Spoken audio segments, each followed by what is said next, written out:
Welcome to this week's episode of Big Racers The Big Racers Podcast. Podcast. Oh my god. Woo! I'm that. Woo! Let's go. One take.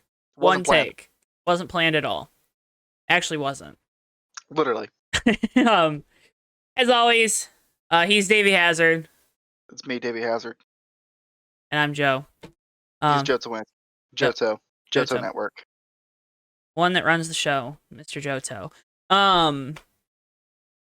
Not a crime to rhyme, Davey. It's not a crime to rhyme. Okay. Yep. Race cars, Joe. We got a fun show. We're going to be talking about Talladega, all the safety stuff, which we covered a lot after Daytona, so there might be a couple retreads in there, but you're going to listen to it because you love us, I hope. Yep. And we'll talk about St. Pete and Colton Herta's victory, and then we'll also look at Kansas this weekend. We might talk about Texas, the Indy cars, but nobody likes Texas, so I figured maybe not. And it's a doubleheader, so poo-poo pee-pee, kind of. Yeah. But let's begin. Brad Keselowski won the Cup race at Talladega. We're gonna save the juicy stuff. Yeah, I know. We're gonna save the juicy stuff for later. Big deal. Hey, at least my guy won it.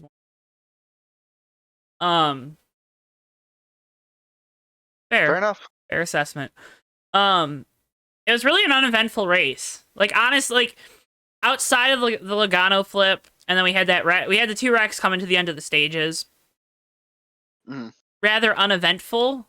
I think Quinn Half wrecked, hit the wall, or Huff, or however you say his name. But who cares? Everyone hates Quinn. That should be the new Netflix show. We're not going to talk about that either, but that'll be kind of cool. It was a tame race. Yeah, and I gotta say, I was alluding to this a little bit earlier when you first brought up Brad Keselowski, but Brad Keselowski winning, man, I gotta tell you, I'd rather watch him win 5 races at 5 random tracks than watch him win one plate race or plate race. I don't know what to call him anymore. Super speedway race. Yeah. I legitimately it's just such a boring winner. He's so good at him. I just cool, Brad. Let's move on. You took away another interesting winner from us. Just do your little American flag thing, and just let's get on with it. Oh, that's 6 wins at Talladega for Brad in the Cup Series.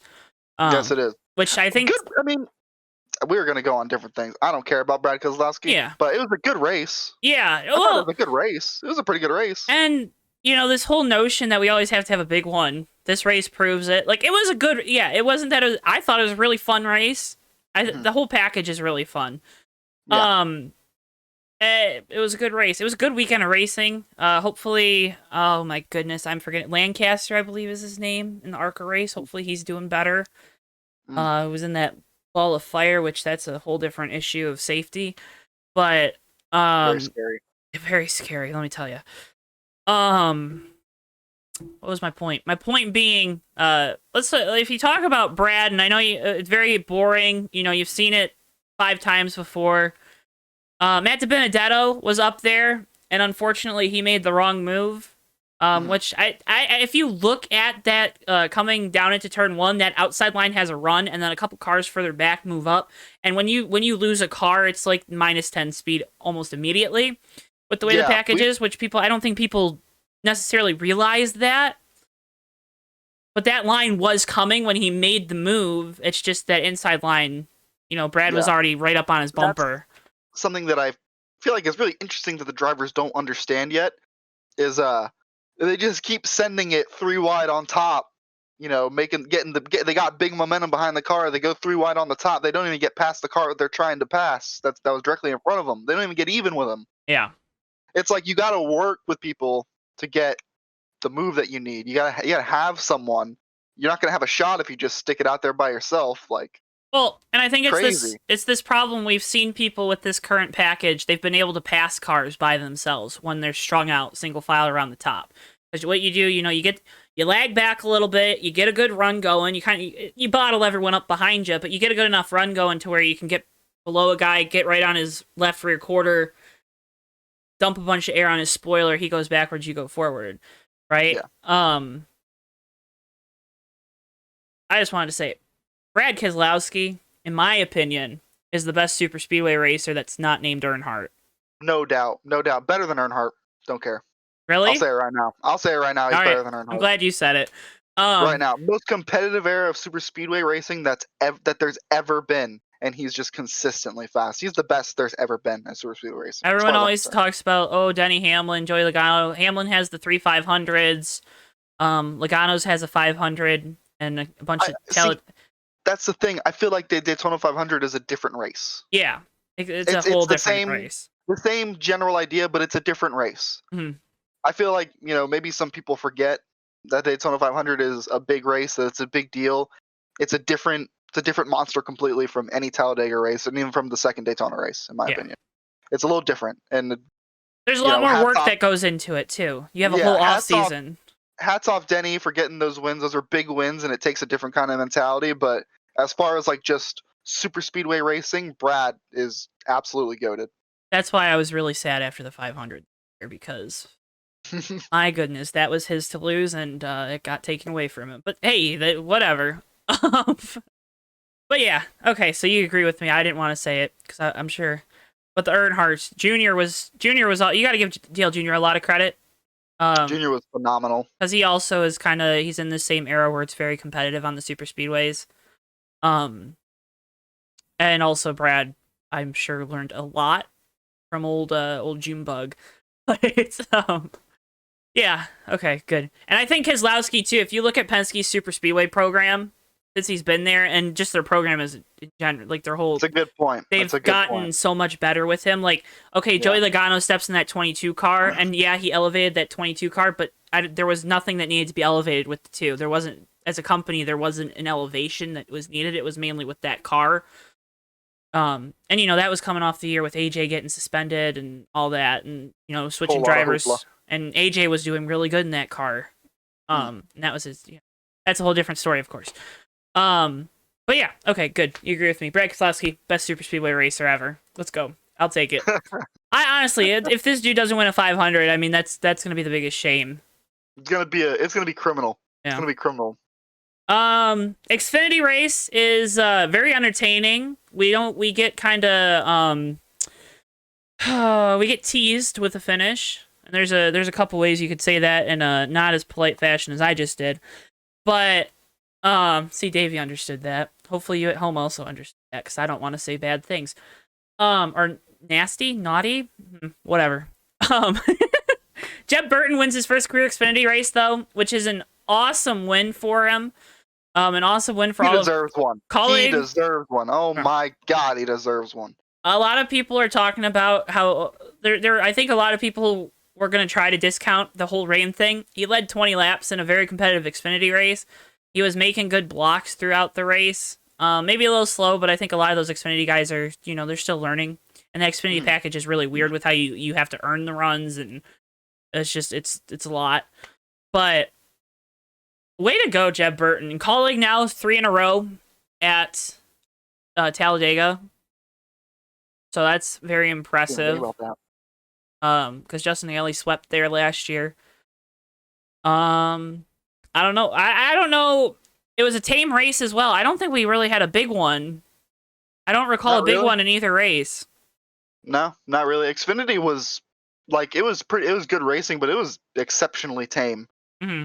For an Xfinity race. Yeah, like legitimately. Yeah. And who knows, if we got to that finish, maybe it would have changed, but leading up to then, it really wasn't that much crazier than any normal race, Yeah, and that's the thing too. Like, I think a lot of times when we talk about these super speedway races, in general, we focus a lot on the finish. Mm-hmm. And if the finish is crazy, we say it's a crazy race. And I guess we didn't get the finish like that in the Xfinity race. But even like coming to the stage ends, right? It wasn't what we normally see. With like a big wreck or something like we saw with the Cup cars. That's when the 2 wrecks happened, right? But yeah, I mean, congrats to Jeb Burton, man. Dude has worked so hard to get this opportunity. Got his longtime sponsor, LS Tractor, in victory lane, which is a big thing. Nutrient Ag, the 10 team finally won a race. That was the only car at Colleague that hadn't won a race. They took Jeb Burton to do it. What does that say about Ross Chastain? We're not going there today. We're not going there today. We can't do it. We can't do it. We Can't do it. We don't have time. But it's good for Jeb, right? Must clap for Jeb. Clap for Jeb. Please clap. But yeah, I really enjoyed the race as a whole. I thought it was fun. Daniel Hemrick's still second in Xfinity points, by the way, for all you people that say he sucks. Ayo, gotcha. Do you have anything else about that? I don't know. No. There's not. I mean, what is it? First time winner? I don't know. Like, I feel it's awesome. Besides, like, and you know, kind of have it in here, like rather tame Talladega. Like, besides, like the one thing that we're gonna get to, it was chill. It was a chill weekend. It was just vibing, watching cars go in big old circles. And, good racing. Yeah, it was pretty good. I enjoyed it. I thoroughly enjoyed it. I sat down. I watched just about, I mean, obviously I was on my phone here and there, but like I watched every lap of that Talladega race on Sunday. It was good. Good. Great review from us here at JTN. It was good. Yeah, great weekend, and it goes to show that these races can be exciting without all the big wrecks and all the drama. Big wrecks in terms of car count. We'll get there. But before we get there, we're going to do our little... it's our Circle B Spotlight here in the Fake Racers podcast. Davey and I, every week, we pick out an item on Circle B Diecast that you can buy yourself. Something that you maybe should buy. I mean... given that we're recommending it. Because we always recommend good stuff. And make sure when you make a purchase of $20 or more, which you should do, because there's so much good stuff, use code JTN at checkout. So you'll get... What will you get, Davey? You'll get free shipping on that item when it ships, and you'll only get charged if it's a pre-order when it ships. So get it, forget about it, and then it'll come. It'll be like a surprise gift that you bought yourself. You wouldn't even know. That's a great way to frame it. And then bam, it's in the mail. Bam. And guess what? Didn't pay for shipping. Didn't pay for shipping. Why, Joe? Why didn't they pay for shipping? Because you used our code JTN at checkout. Couldn't be me not using the code. That's confusing. Davey. Joe? Do you know what else happens when they use that code? Do they support us? They do. And it's a great way to support us because guess what? You get some great diecast, some great t-shirts, hats, whatever you're looking for, racing related. And then you help also support us. Some great diecasts from Circle B. Look at that. Look at Davey's purchase. Ba-bam. Ally. Rally car. And you'll never believe how much I paid for shipping. Nothing. Davey, what have you picked out this week? I picked out Chase Elliott's his Darlington Hooters throwback shirt. The adult tee. It's $35. It's pre-order. I think this is a perfect shirt for a racetrack. It's nice and slick. Got that airy. Got like a little bit of, it's airy. It's got that little bit like a throwback like look going down the side with the stripes, but it's also like, you know, kind of looking kind of fresh.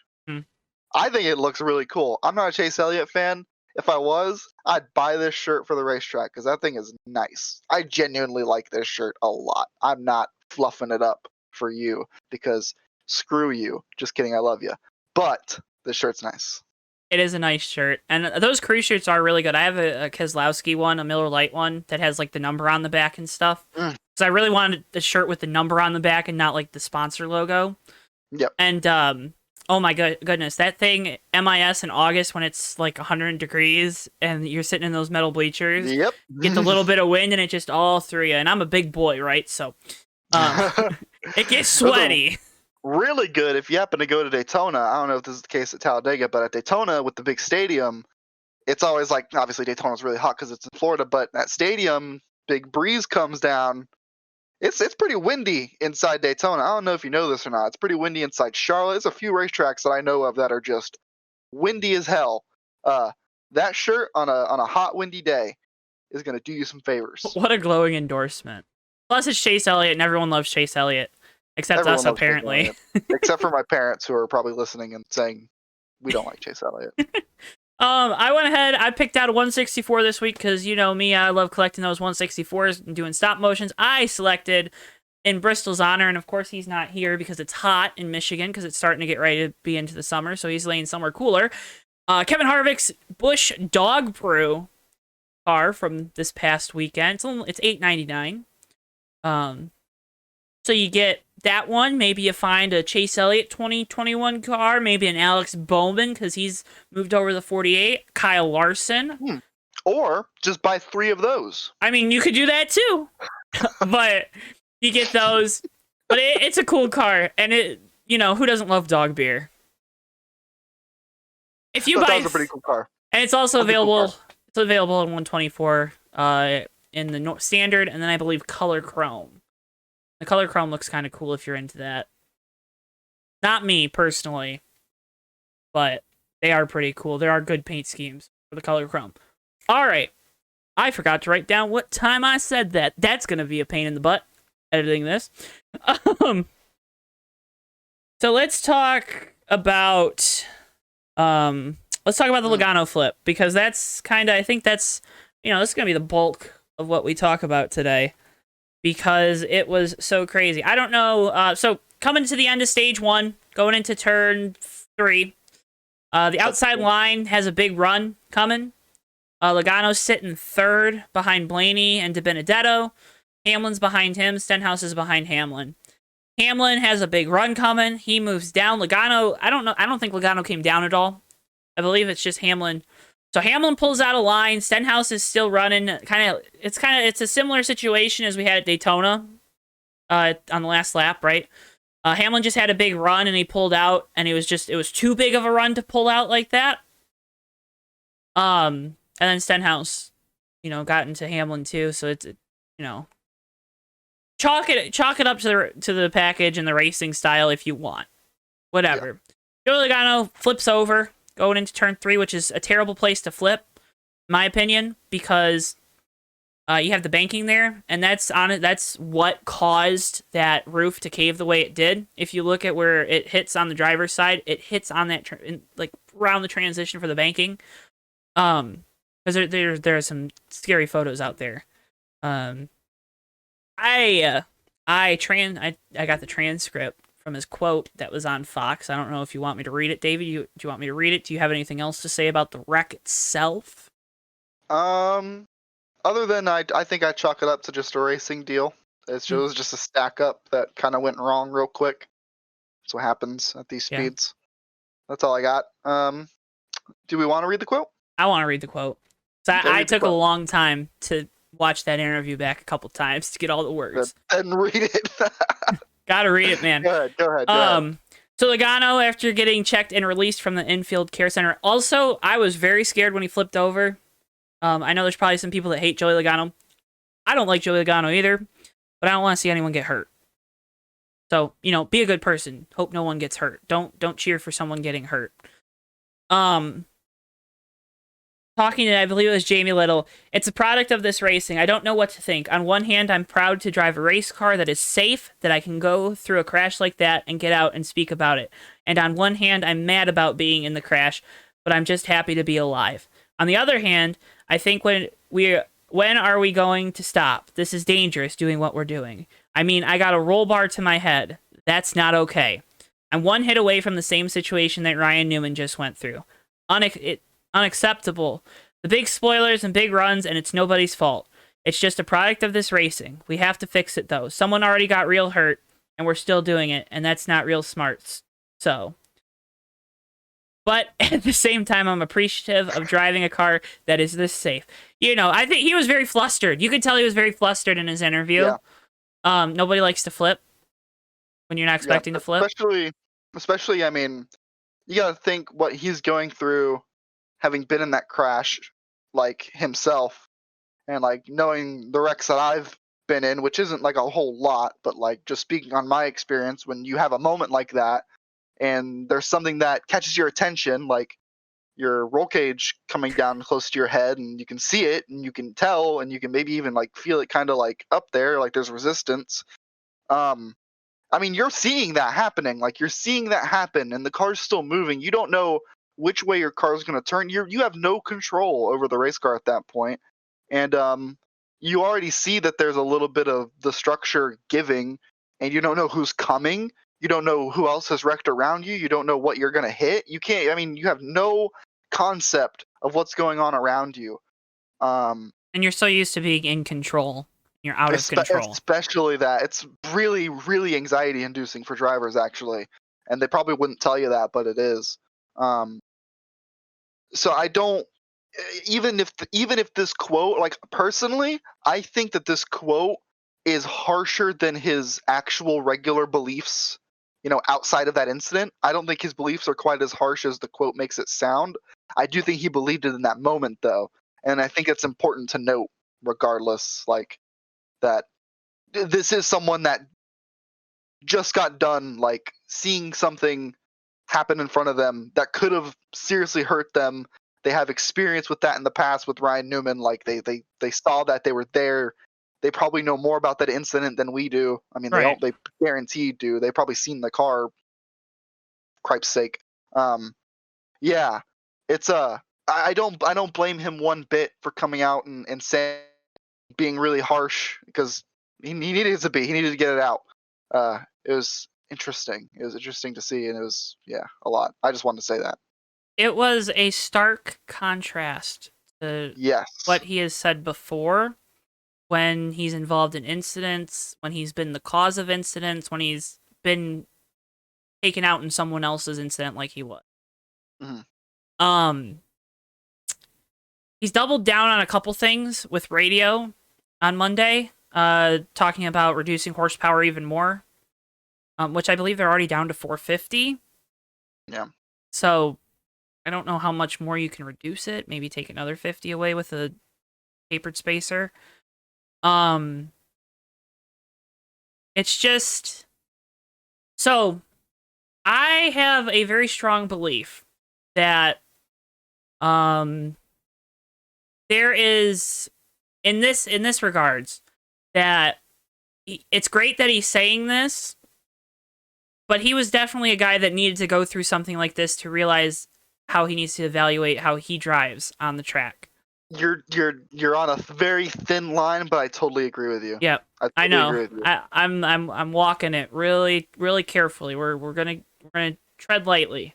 Because some people will hear that statement and they'll think drivers don't have to be hurt to think certain ways. Like, No. I mean, some of them do. This happens a lot with drivers in racing. This is a thing that happens all the time, where what they don't know doesn't hurt them. Mm-hmm. And until they get that big hit, they're wild and crazy, and they go out there and they give it their all. They go nuts on the racetrack, hang it all out until they have that big incident, and then they start thinking. Oh, it happens to every single race car driver. I don't need to wear a Hans device. I'm good.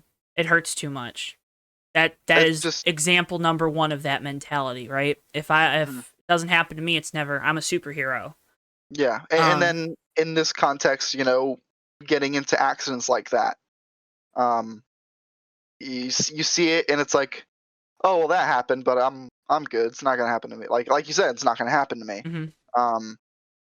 They really, like, drivers truly believe that until they get into an incident like this, and it's tough to say, but some drivers do need to get the crap scared out of them to take responsibility of what they do behind the wheel, and to see the bigger picture of what's happening around them with the rules package and the racing and the tracks and NASCAR and all that stuff.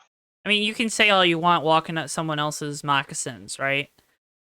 You can say that all you want, but in a situation like this, where we've been told how many times they're race car drivers, they're going for it every lap. They want to win. They want to win. They want to win. Yeah. There has to be some responsibility taken. That if you do something, and I'm sure this is something that they think about, and I'm not saying they don't think about this before, getting behind the wheel, putting their earplugs in, strapping the helmet on, getting into. I'm not saying they don't think about this. Mm-hmm. Think about Corey LaJoie last year. Think about Ryan Blaney. I just remember Ryan Blaney after the 500 and seeing his interview, because I didn't watch it live. I was at a hockey game. Oh. But and he was just shook Broke my heart. because in his head he just killed somebody. Yep. I honestly, Yeah. No, for and sure. I mean, yeah. we can go through the whole thing. Well, NASCAR needs to protect the drivers, and yes, there are plenty of things they can do. There's plenty of things they are doing with the next gen car, which we're going to talk about next week. Lighten it up a little bit, but the drivers, and this has been your point very often, so I don't want to steal it completely because I really agree with it. The drivers need to take some responsibility too. Hey, maybe taking it 3 wide isn't the best thing right now. Yeah, it's a stage, but there's a bigger prize at the end of the day. I saw the end of that race. Eric Jones was up front. Big Eric Jones fan. He threw a bunch of blocks that I was not comfortable watching. Yeah. And guess what? Matt DiBenedetto gave him a break. Kept giving him a break. And then 10 to go came, and look, Matt DiBenedetto was in a position to win. As a race car driver, you don't have to hard-ass your way into a position, into a spot. You don't have to do that. You don't have to make yourself this big macho dude and like force yourself into a spot. Does that count? I just wrote it down. I gotta bleep it out. It's okay. You're good. I got a shirt. But like, and God, drives me nuts because I'm with you. Like, NASCAR can do more. We can look at these racetracks, but the drivers are still the ones causing the wrecks. And I see that sentiment so often amongst the drivers.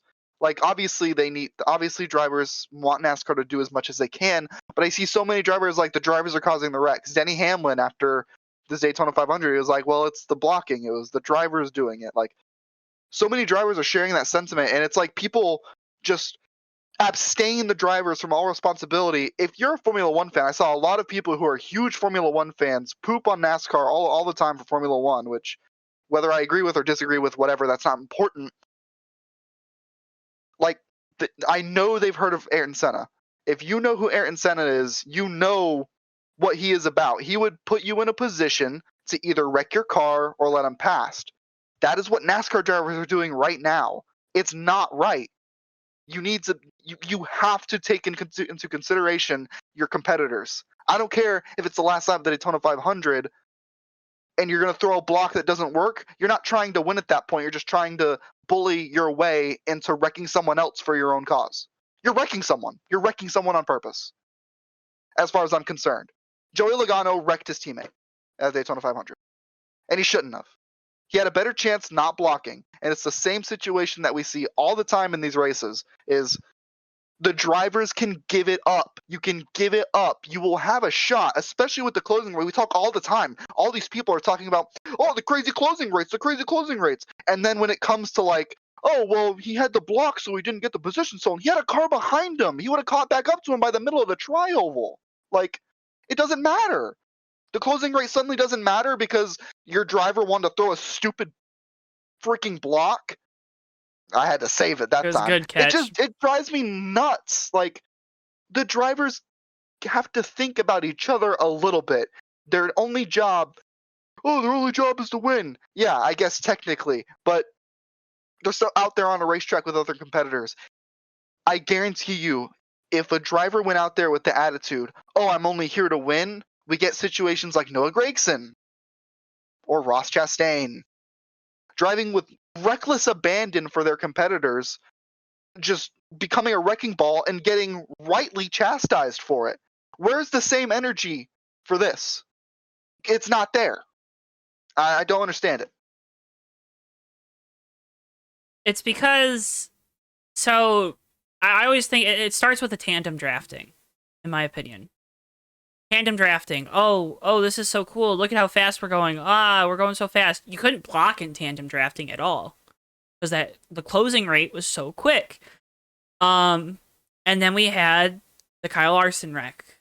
I mean, we had that Kyle Larson wreck in the Xfinity Series. And that pretty much, I don't even know, were they still tandem drafting at that time? I feel like they had to have been. the Xfinity cars at that time were kind of like a weird mesh where like a few guys could tandem, yeah. and then the pack would catch up. So they the were second they had to tandeming. switch. Yeah, basically. They were tandeming. Or It wasn't as powerful as it was in the Cup cars in the there- early 2010s, but there were a lot of wrecks because of tandem drafting. So what did NASCAR do? No more tandem drafting. I don't remember what year it was, but bump drafting. Oh, bump drafting is causing wrecks. Okay, you can't bump draft. No bump drafting. Don't do it. Can't do it in the corners. If you bump draft in the corners, we're black flagging you. You're back.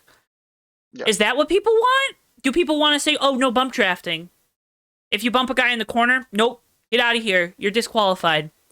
I mean, I see so many times people, they chastise NASCAR. Oh, well, Joe Nemechek was getting pushed by so-and-so. He shouldn't be penalized. It's not his fault. But yet you're going to sit here and you're going to just keep blaming them. They have part of the blame. But there's only so much they can do. Yeah. And my favorite thing that I read all the time is, oh, well, NASCAR puts the drivers in a box, and that's why we get here. What you're suggesting is NASCAR putting them in a smaller box. That is what you're suggesting. You don't understand that. It's just, it makes no sense. Like, these people, oh, well, make the spoilers smaller. That'll decrease the closing rate. Jamie McMurray flipped in 2016 or 17, whatever the heck it was. I almost swore. I'm getting fired up. He almost flipped. He flipped in Happy Hour. Kyle Larson a few years ago flipped. Yep. I don't remember if that was with this current package or if it, but he flipped a few years ago on the backstretch of Talladega and did a bunch of barrel rolls, and it barely got covered. Brendan Gong a few years ago with this current package flipped at Talladega in the same spot as Joey Logano. It happens, and it's gonna keep happening. Elliott Sadler in 2003, I believe. He flipped. Someone you're gonna get that. I forget. You're gonna get this regardless of the package. This is gonna happen. Now, are there steps to take? Possibly. I'm not saying there's no work to be done, but you can't just look at Joey Logano flip. I mean, it's really unfortunate that he flipped. It's unfortunate the way he landed, especially. It looked really bad, and it was really bad. Cars have been turning over at Daytona and Talladega since the tracks were built. And it's not, and I don't think either of us are trying to say that that's how it should be. I don't. Oh no, yes. But correct. There's a reason a guy like Dale Jr. says, "I'm never going to run a super speedway again," even though we know he is one of the best at them. There's reasons why Mark Martin only ran the Daytona 500 when he started doing part-time. There are reasons for these things because these guys go into these races knowing they're dangerous. So why not look yourself in the mirror and say, hey, I'm going to take a preventative measure. I'm not going to be throwing XYZ block until 5 to go. Or I'm not, and you can say all you want that these drivers are put in a box, that these runs are dangerous. You can say NASCAR's created the most dangerous super speedway package. You can say it's the most entertaining super speedway package. You can say all these things. But in the end, throughout the history, throughout the last 20 years, we have seen flips with small spoilers, high horsepower, restrictor plates, big spoilers, no ride height, a lot of ride height. We've seen flips with Gen 4, Gen 5, Gen 6.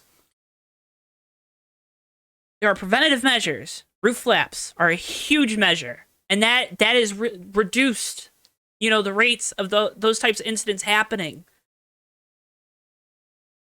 The problem with this Logano wreck is the roof flaps didn't deploy.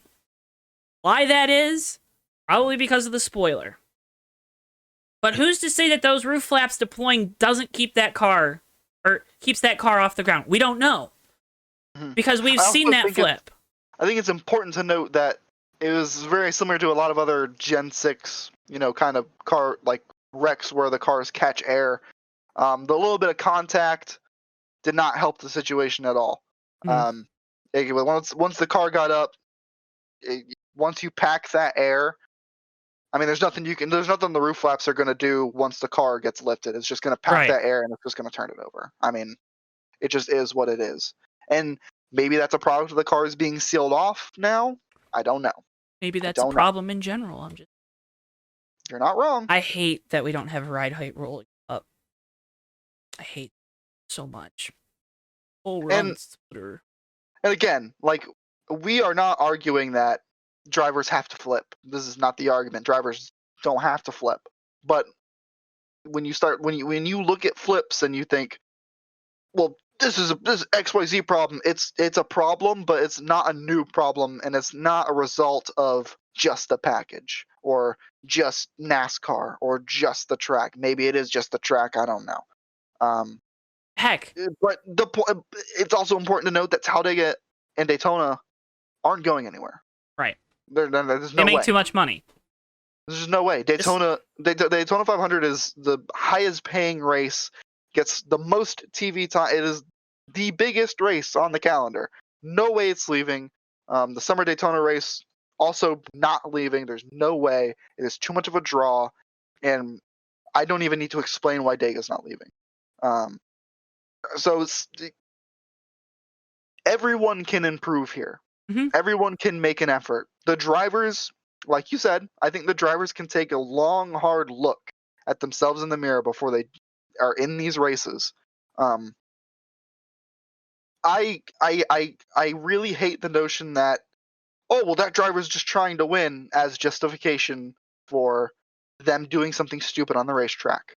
Because it's not going to fly anywhere else. Why does it fly here? It's dangerous. It's reckless. It's wrong. You throw that block at Bristol, you get punted the next corner. Yeah. You can't do that at a super speedway. Yeah, and most people would say that that's fair. But it happens at a super speedway and it causes a big wreck, and it's like, oh, the poor drivers, the babies, he just threw a block. He just wanted to win. That's why he threw the block. He shouldn't have done it. Don't throw bad blocks. He shouldn't have thrown a bad block. Oh, he's just trying to win. I don't care. He could have tried to win by not wrecking the field. Wild notion, wild thought. Wild.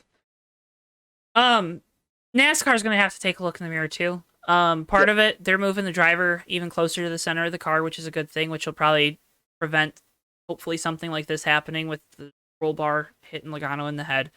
There's things you can do with different materials if you so choose to use them. I would like to see, because the roof flaps are effective when the car's going backwards, right? And that's what keeps. I would like to see some device in the car, even if it's just for super speedways, that's kind of like it's like a gyrosphere, that if it flips, like where the one end is, because you have all these transponders around the track, or there has to be a way that if it flips and it feels that there's a velocity still going in this direction, but all of a sudden it's the back, it's a mechanical system that deploys the roof flap. It'd probably be expensive, but if we're going for driver safety, that's my point. And very good point. Maybe they're working on that. I don't know. I would love to go work on that as an engineer, because that's more important. That's a good idea. That's more important to me, and maybe someone's thought of that, and we can't do it because it would be expensive.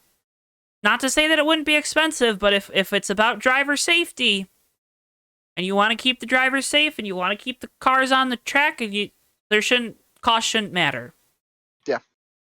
Just like it's kind of, and this is going to be a really small time example probably compared to what you were going to do, but I always see like people who are new to racing, like, oh, where do you buy your helmet? Where's the cheapest helmet? It's like, you don't cheap out on that. You're paying for your life. You don't cheap out on safety equipment. You don't cheap out on safety equipment is what I'm getting at. NASCAR needs to think about, and I still think about, soft walls all the way around these tracks. At all these tracks. Yep. Especially because they own half of them. Yikes. My thing was going to be, you don't cheap out on safety equipment. The drivers also need to learn that their lives and their health has a value. Mm-hmm. And are you really going to spend that value throwing a bad block, getting hurt? Are you going to, put yourself in a bad position? This is, of course, I haven't been in a cup car. been in Xfinity. I haven't been in one of these race cars. I haven't been, best thing I've done is iRacing. Ooh, what do you know? I know that the common denominator between all these wrecks is humans. It's race car drivers. That's what I know. And they're still happening, and they will continue to happen. It's not a matter of if, but when someone gets hurt, and you hope that when someone gets hurt, they don't die. That's the unfortunate side of racing. Yeah. Because you can never make a car that's too safe. You can never make a racetrack that's too safe. You can never make a driver that's too safe. But that's what makes... Go ahead. That's what makes people enjoy racing. And this was something I talked with my brother about today, because he was making fun of racing fans. And I said, the reason why you've seen this decline, and you've talked about this too, that threat of death, right? It was for a long time, these race car drivers were thought of on equal levels as daredevils, right? Of an Evel Knievel. But now, since we haven't seen something bad happen, Kyle Busch broke his leg. Oh, Kyle Busch broke his leg. People break their legs all the time. That doesn't click in our heads as, oh, that's terrible. That shouldn't happen. Yeah. If you wanted to do an IndyCar example, because there have been deaths in IndyCar, but you could talk about James Hinchcliffe's wreck in practice at Indianapolis. Guess what? We're still racing at Indianapolis. We could go down the list at Indianapolis. There are so many things that you can do. It's about if these teams, if the sport as a whole and these drivers want to do them. And this needs to be a consensus. This shouldn't be, oh, Joey Logano said, because again, Brendan Gaughan flipped a few years ago. Did we make a big deal about it then? Oh, funny flip. You know what I mean? Because it wasn't Joey Logano. It wasn't Kyle Busch. It wasn't Chase Elliott. Mm-hmm. Can you imagine the day that Chase Elliott goes for a ride like that? It's going to be chaos. It's going to be mayhem on social media, and it's going to be a nightmare for NASCAR. And it's unfortunate. It's unfortunate that I'm thinking this way, because I really shouldn't be. But bad crashes are going to happen. Yeah. Race car drivers are going to beat their heads into the wall. You have to open that door. Mm-hmm. It sounds awful talking about these things. A lot of people don't like talking about these things, but how do you prevent these things from happening as much as you can? You have to open up those possibilities. You have to realize that the drivers are still doing something dangerous. If it wasn't dangerous, this conversation wouldn't exist. That's why we're here. That's why we're here is to see these things. Not we, but the sanctioning body, the drivers, the teams. This argument exists inherently because the sport is dangerous.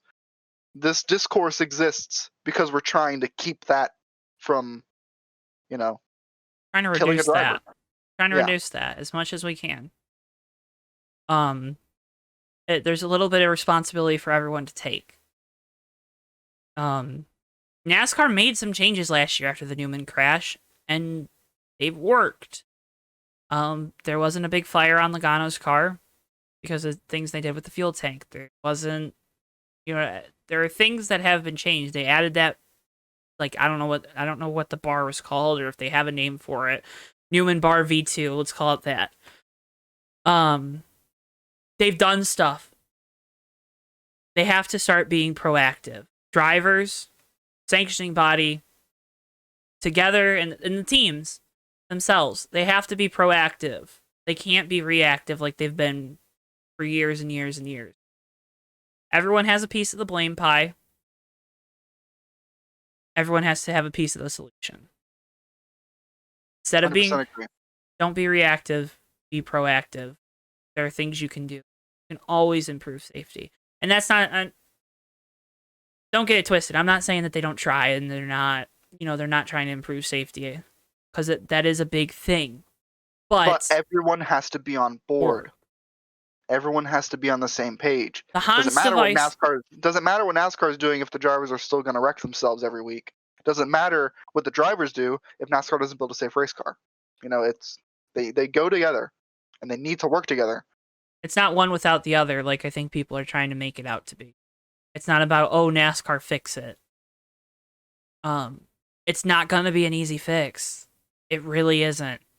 And that's why you have to figure out, you have to find creative solutions, and you have to be willing to pay for them.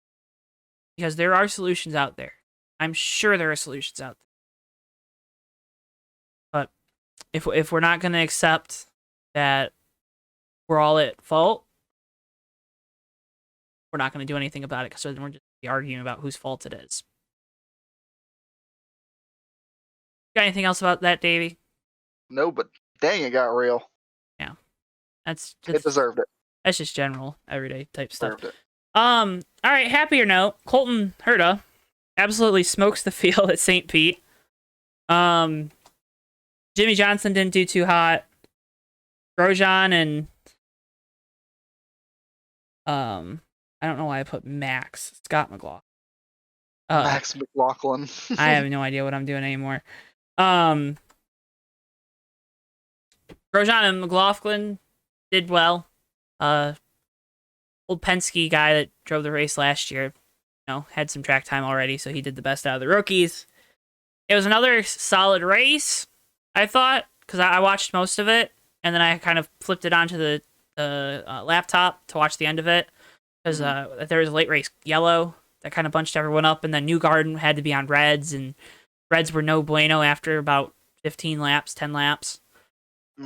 And Herta still, because you have to use the alternates at least once during the race, and they decided to wait to the end.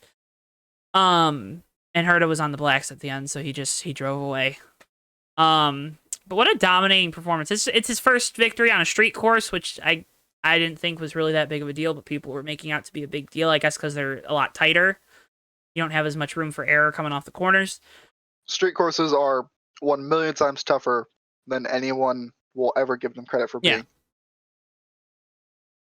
But yeah, Herta dominated. And there's been the conversations about should he go do F1.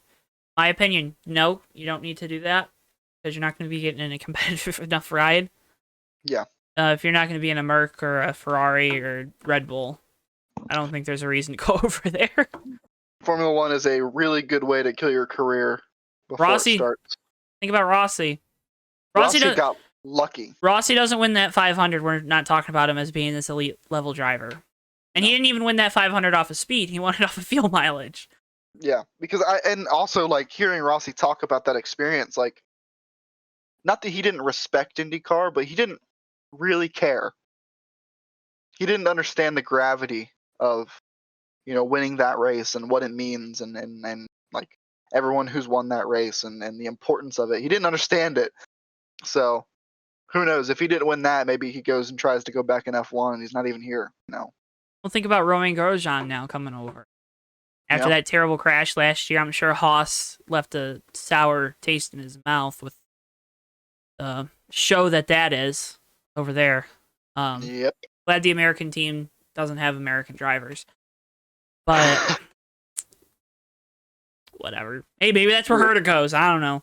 We could go down a really rough road. That's what people are thinking, that there are rumors going around of Andretti possibly buying into Haas. Yeah, don't do that. Which is what his route to F1 would be. Don't do that. I think IndyCar's just waiting to explode. There's a lot of talk about their new TV contract. NBC just lost their NHL contract.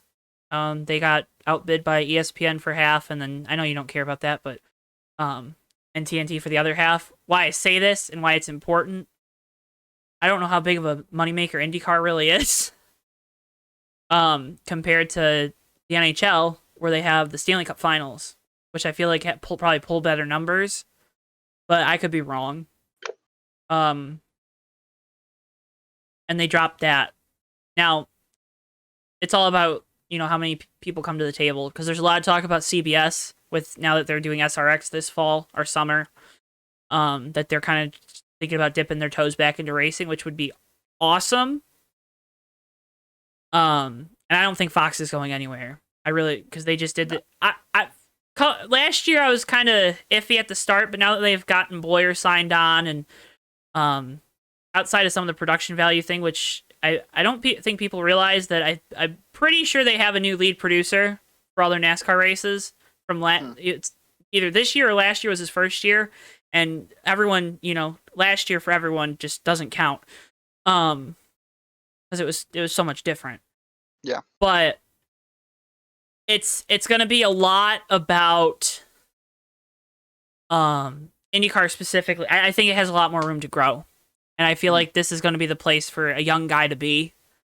You're always going to, I think, if he continues to be as good as he is, because again, he's what, 22, 23? 21. 21. See? Gosh darn it. He's younger than you, and he's about my age, and now I feel useless. Yep, 21 years old. Oh, God. 21 in March. Jesus. I am terrible. But that's not the point we're going here. I think there's still a lot to be done with American open wheel racing. F1 is making the investment in Miami, of course. Wouldn't it be cool if IndyCar went down there? And I don't know if they'd be willing to do it and be the Saturday show. But what if they went down there and ran that? Or maybe the weekend after or the weekend before or something. You know what I mean? Yeah. Because I guess there's F2, F3, right?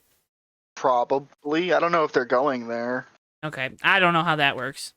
Yeah. Because I don't remember F2 or F3 going anywhere that wasn't like Europe or Asia. Okay. So there you go. IndyCar.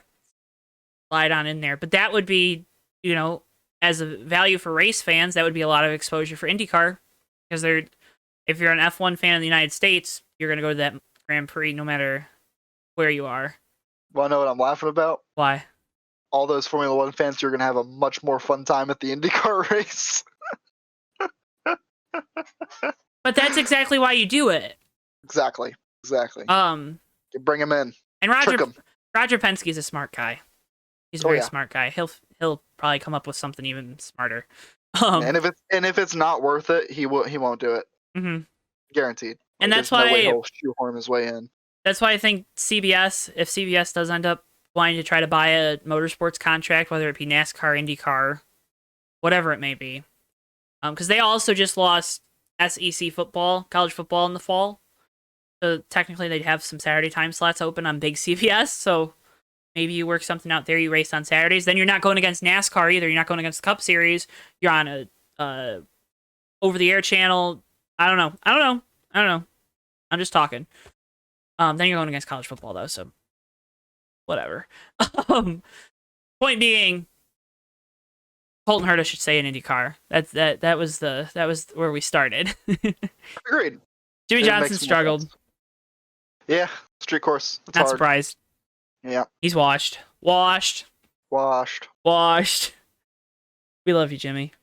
Washed. Hey, pretty cool though. Jimmy Johnson didn't have to be affiliated with an IndyCar team to get an IndyCar ride. Oh wait, Brad Keselowski still hasn't done anything in IndyCar except for that one test. Pretty cool. How many wins at Talladega does Jimmy Johnson have? Like 2 or 3 or something. Brad has 6, so bam, I think that's more important.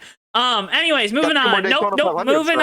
Moving on to Kansas. And approximately. Moving on to Kansas. The truck race. 6 more championships. No one's ever gonna get up to Jimmy and championships. No one's ever gonna go on a run like that again. No one will be able to do that. It's too competitive. It's gonna be too competitive. If next gen works. If it works. Kansas preview. Kansas baby. Trucks, Kyle Busch is entered in the race. I'm gonna say neither of us can pick Kyle Busch. Okay. You can't pick John Hunter Nemechek either. Okay. Because he is on a tear too.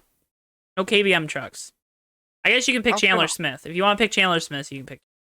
I can't believe we're racing the Bushy McBush Race 400. That's awesome. I'm excited. People were mad about that. Because the name that people actually liked wasn't picked and wasn't one of the final 4. I mean, I like this one. I do too.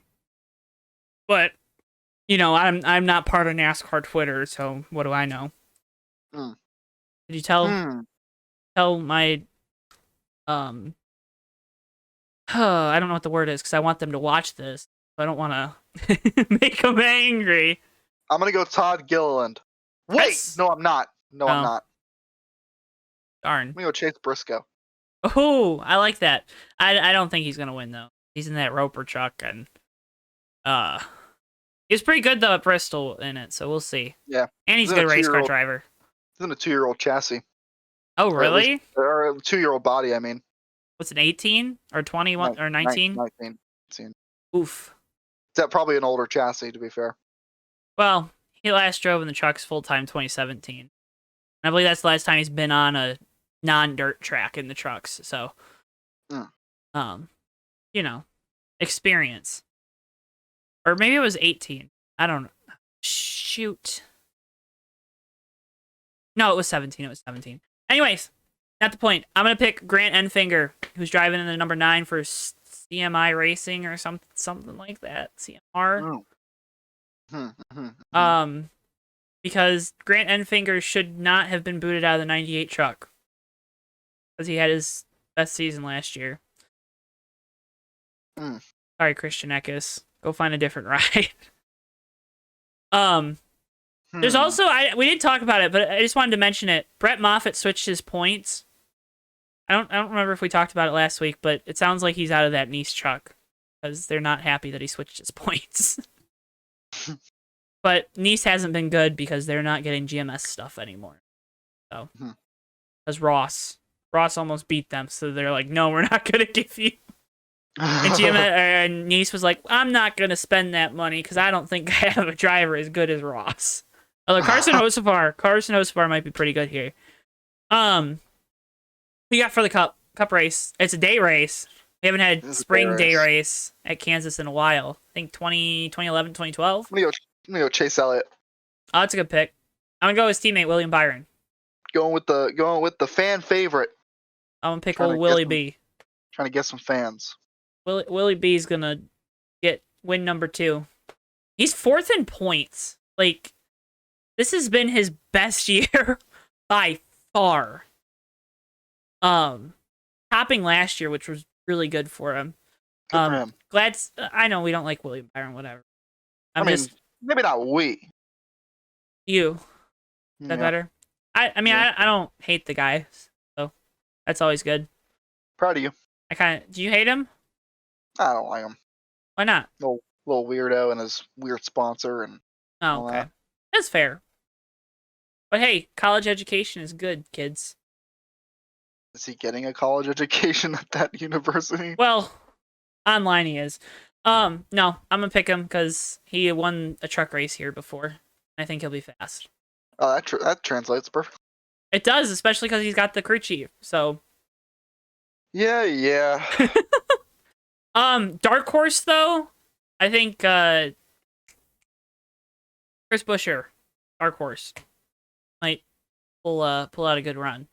Got some momentum now. I think he's top 16 in points too. Oh, hi Bristol. He's up there, maybe top 20, but that's pretty good. I don't think he was top 20 last year. What was the other thing?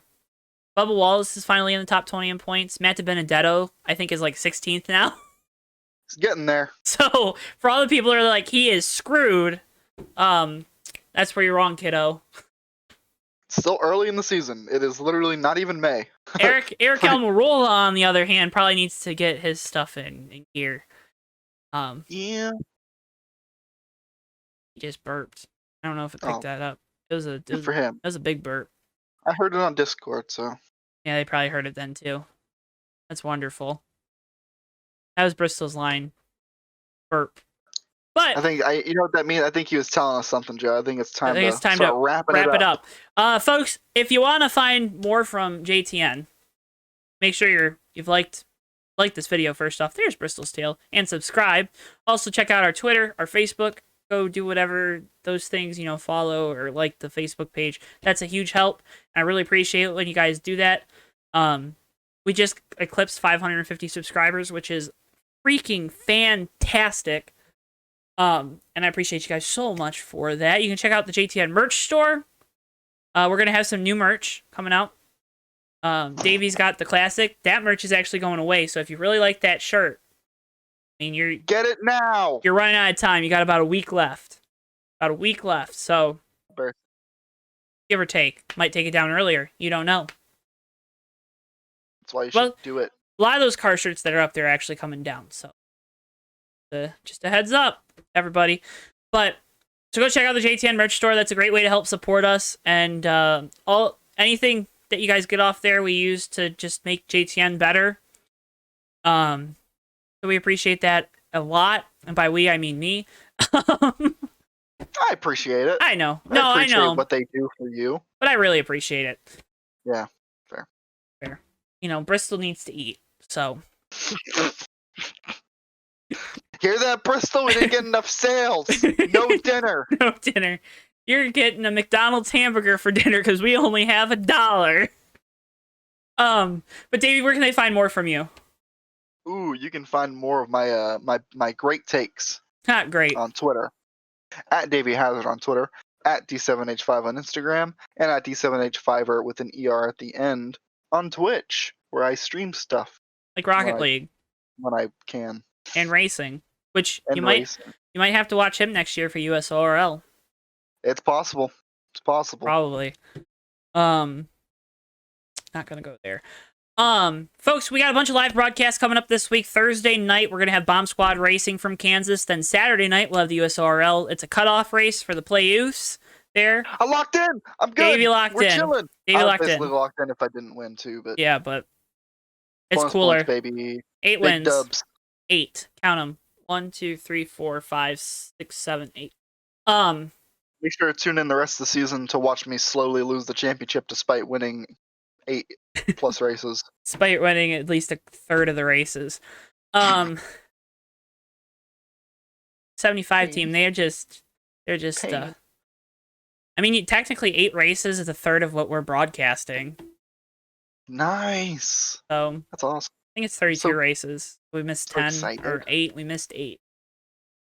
Not the point.